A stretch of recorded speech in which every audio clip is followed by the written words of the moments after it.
You could serve the tiramisu right now, but I'm going to put it in the refrigerator until we're going to eat.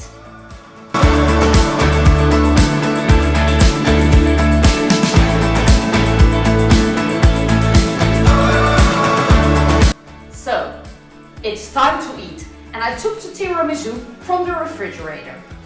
It smells delicious and it's creamy and I can't wait to try it. This recipe is enough for 2 persons, but if you're in need for more, you can go to my website. It's got a great feature which will do the calculations for you. And now I'm going to enjoy this dessert. Bye!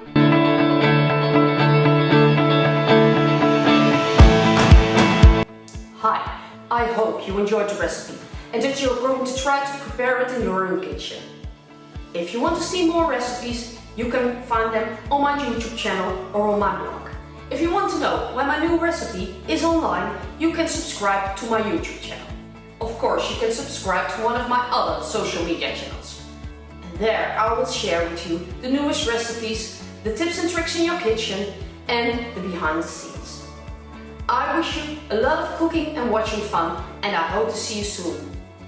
And remember, it's a good taste. Bye bye!